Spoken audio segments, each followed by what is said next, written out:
Hello and welcome back to my channel.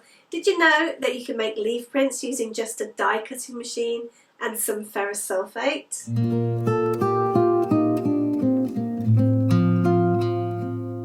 In today's video I'm experimenting with pressing leaves onto paper and then shifting the colour using iron water or rust water. Keep watching to the end and you'll see two bonus techniques that I discovered as I was playing in my studio today.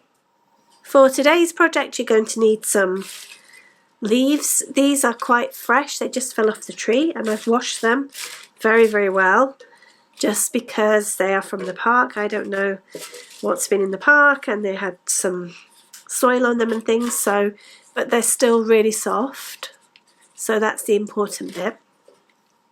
These are quite autumnal now, but they're gorgeous. I tried to pick different shapes. I don't mind if they have holes in or bits missing, it makes it more interesting.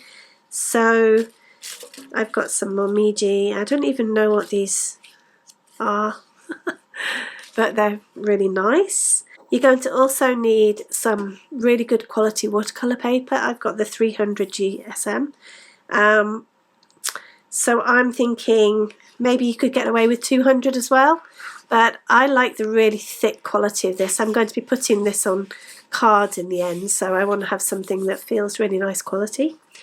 Also you'll need either rust water that you've made yourself or use ferrous sulfate and water in a tray. Also today I'm going to be using my Sizzix Big Shot. It's very heavy. You don't need to use a Sizzix Big Shot, it could be any die cutting machine or roller that you have access to. I just happen to have the Big Shot because I use it for a lot of other projects, but this is a project that probably isn't able to be done by hand, so you do need something like a die cutting machine or a printing roller, something like that. We're going to try two different techniques. One is we're going to put the leaves directly onto the paper in a sandwich kind of style, and we're going to just run them through as is, and then we're going to expose them using the ferrous sulfate water. The second way is we're going to first put the ferrous sulfate water on the paper and then we're going to put the leaves on and then run them through. So there's two different methods here. The first method is so leaf straight down,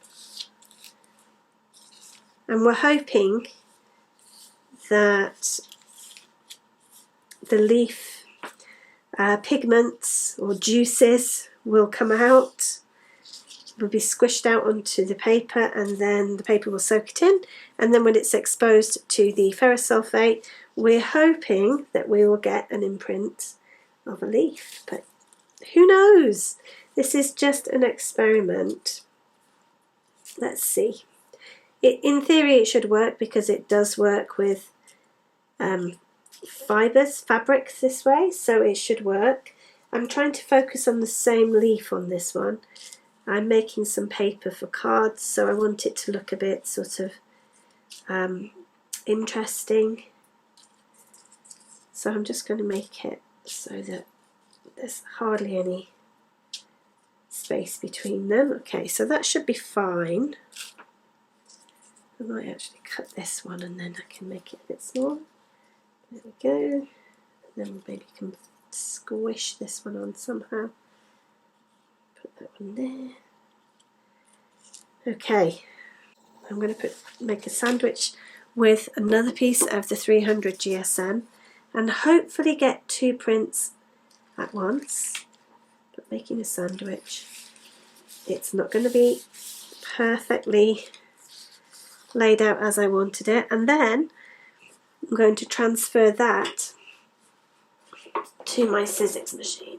Okay, so I'm going to put the sandwich on the platform and then I'm going to put the top cutting platform on top, and I'm just going to run it through. I think I'll go twice, so I'll run it through once and back again. maybe even for a third time, just because I really want this to work. Okay, and it's gone through, and I'll do this one, and it's a little bit tight. I've put every single platform on there apart from the really thin platform. If you've got a Sizzix, you'll know what I mean.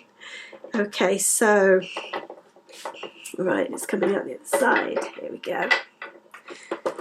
We're out.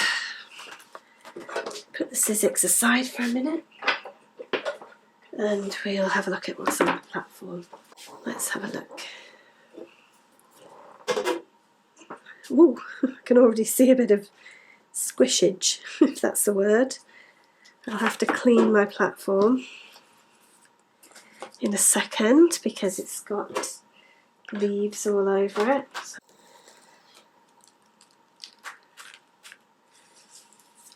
It's a lovely green, but green is not what we're looking for. So remember, there's no ferrous sulfate on this one.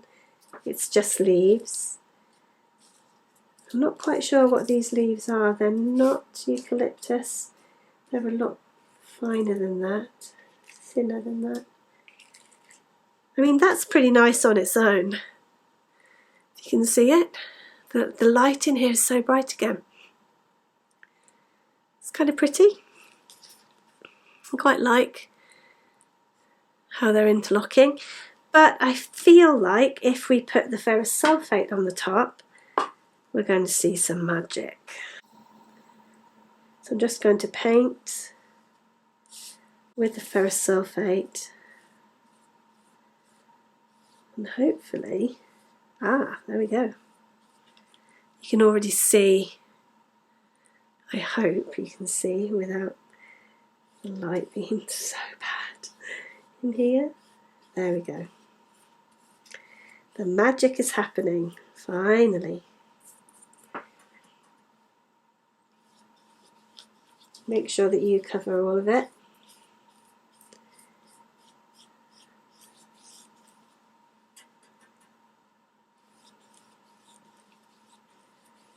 Sorry if you can hear my stomach rumbling, but it's getting very close to lunchtime. Right, there we go. And so what's happening is it's oxidizing, and we're going to get a darker colour as the minutes go on. So I'm quite pleased with that. It's quite nice. I think that's going to change up to a more autumnal shade in a minute. So that'll be nice to make cards for the autumn. But I'm really pleased with that. I think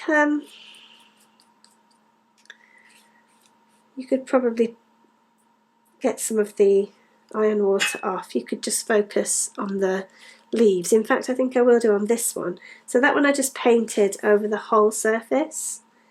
And this one I'm going to just focus on where the leaf is and see if that makes a different look.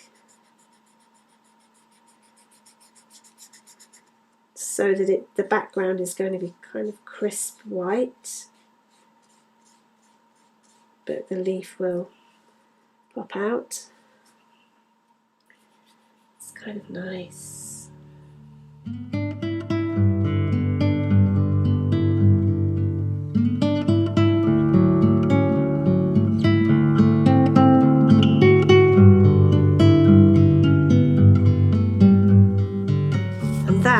Is already looking quite gorgeous.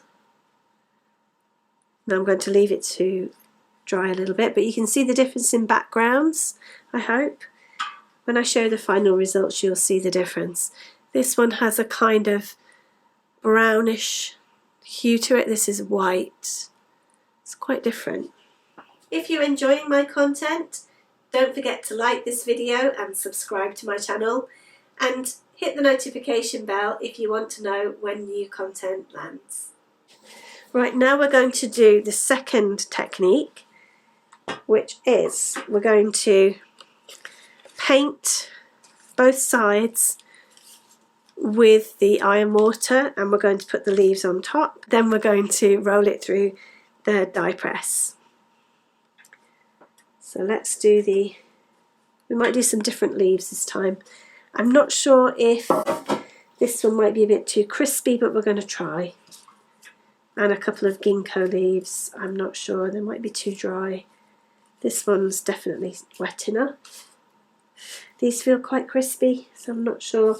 I think you need really wet leaves, to be honest. But, you know, we're just trying here. We're just giving it a go. Okay. So I'm putting iron all over both sides.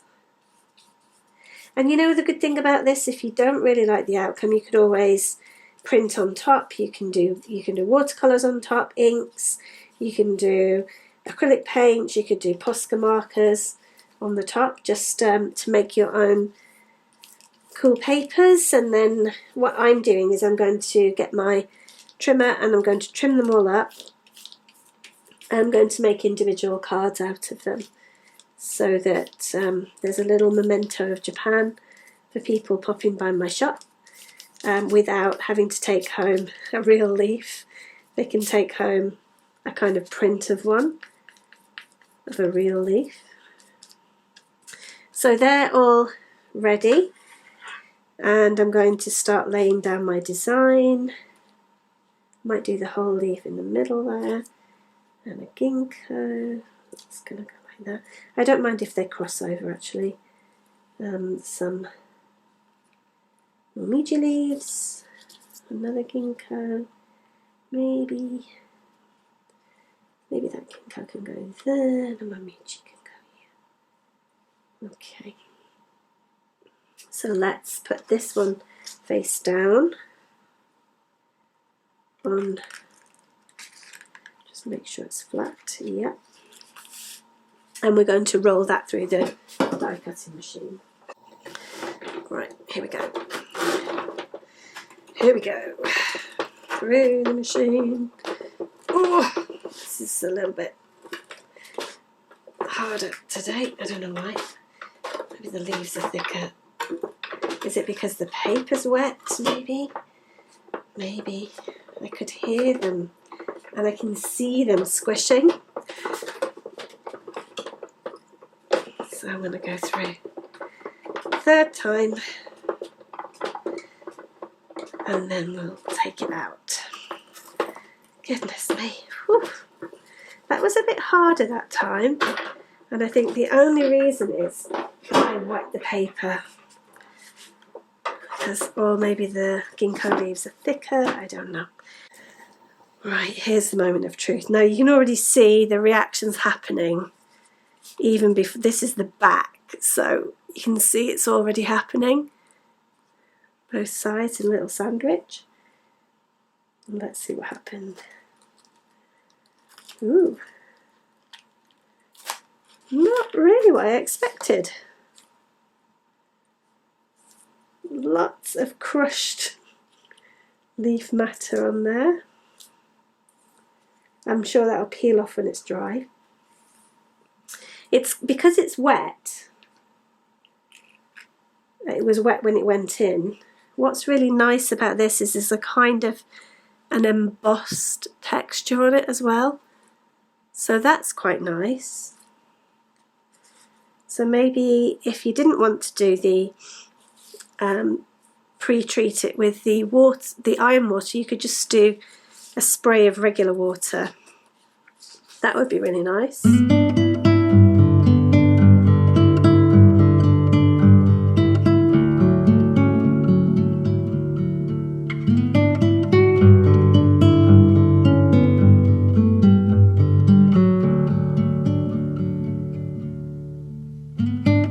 Just put these flowers, just having a bit of an experimenting time, put these flowers on here, and I'm going to do another sandwich without any ferrous sulfate on it. So I'm just going to make a sandwich, and I've flattened out the material as much as possible by snipping any protruding bits off.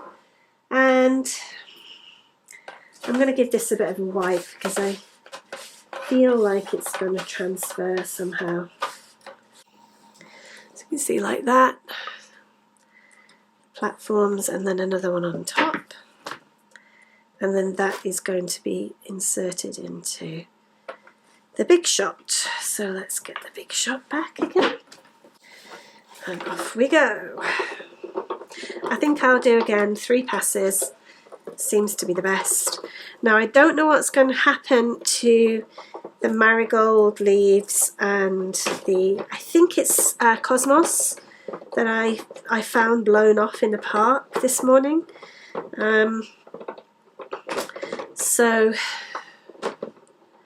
I don't know what will happen when we expose it to the iron water, but let's just see. I don't know. Will it be a yellow tinge? I don't know. Right. So I feel like it might stick together a little bit. Ooh, very yellow. Very pretty. Wow. So, what have we got? What have we got? I really don't know what we have got here. So I think what I'll have to do is try to very carefully get these off without sort of smushing them, because I think if you smush them they'll make a mark, right? So I'm just trying, if you have a weeding tool maybe that's the best way to get them off. It's a sewing stiletto that I'm using, but I'm just going to try very carefully to scrape off the material, because what I don't want is for it to dry on here and then the iron to not work. There we go. It's kind of pretty though, right? And I'm just taking it off. I mean, you could also just wait until it dries and then just brush it off. But if you've been around here for any length of time, you'll know how impatient I am, and I am trying to get it all off now. Patience is a virtue, I know, but I just don't have it when it comes to crafting. I'm back and I've picked everything off. This hasn't got any rust on it yet. You can see the colours changing already a little bit naturally in the air. Also, I had a look at the leaf ones from before, and what I've decided to do is put a little bit more, because I got the green off here. The leaf was peeling away, so I just pulled it off, and now I can see that it probably needs a bit of, or does it?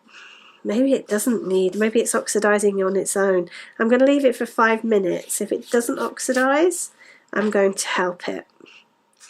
Alright, let's do this one though. I hope this is an exciting outcome, because I really have no idea what's going to happen. I'm going to do the whole thing and see. Ooh, we have a reaction. Whoop, what I was hoping. Yes, there's a reaction. Oh, that's so cool. Oh my gosh.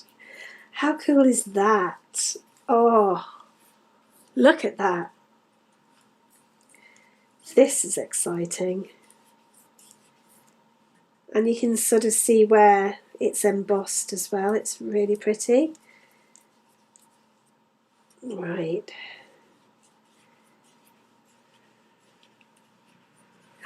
Look at the colour. It's like a chocolate brown. That's really pretty. I can see a lot more botanical printing with petals coming up in my future. Look at that. That's incredible. Oh my word. Right. I'm just going to, because I don't want it to be too brown, I'm going to dab some of this off actually and just make it a bit more more subtle, hopefully. I like the cross between the contrast between the grey and the chocolate brown. That's really pretty. Okay, here we go. That's the first bit of reaction that I got from those petals. That's cosmos and marigold petals. Very, very pretty.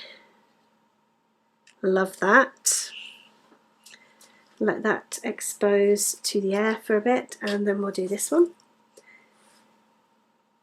If I was very careful, I could go around each one of these flowers, but I don't have time for that today.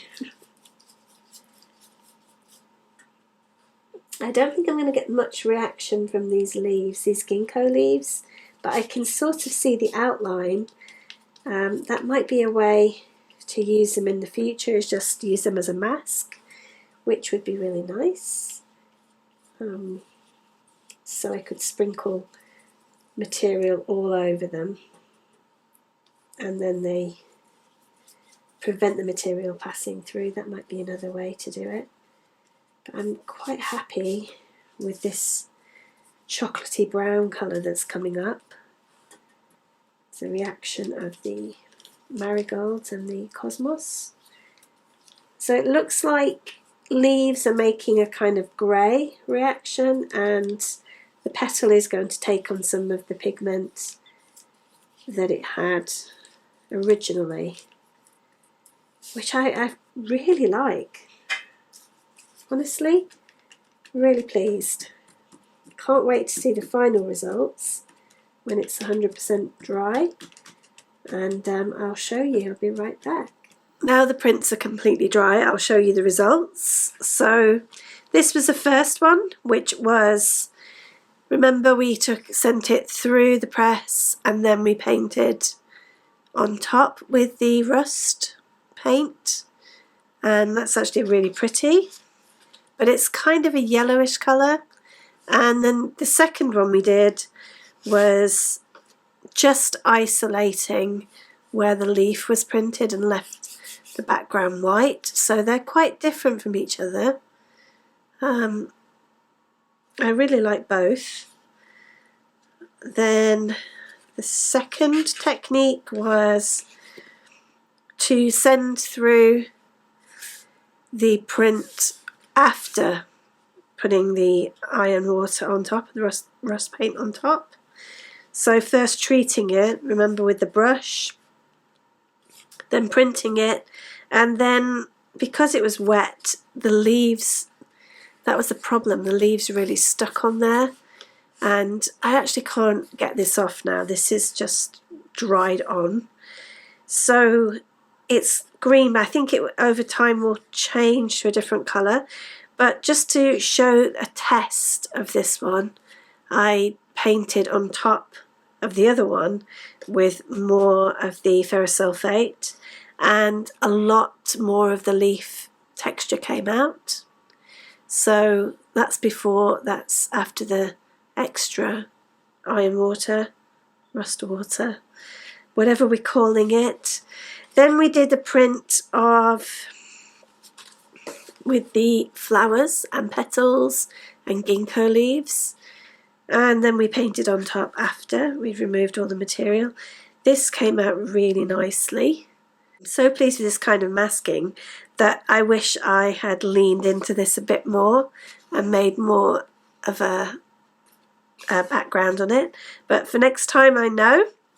I really like how the leaf is grey but the flowers are brown, like a chocolate brown. So I'm really super pleased with those. I think they came out amazingly well.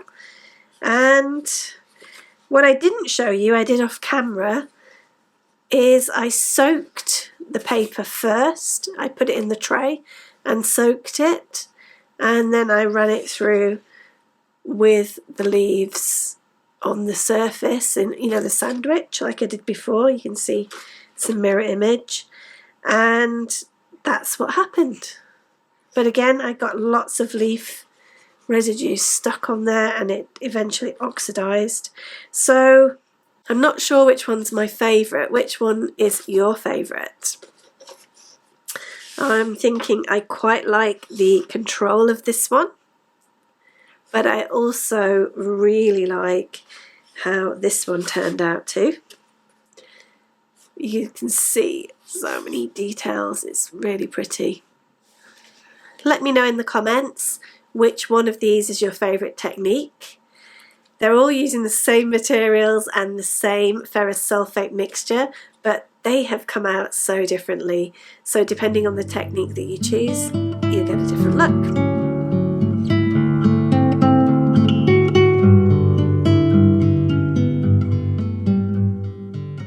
Thanks so much for watching to the end. I'll see you next time.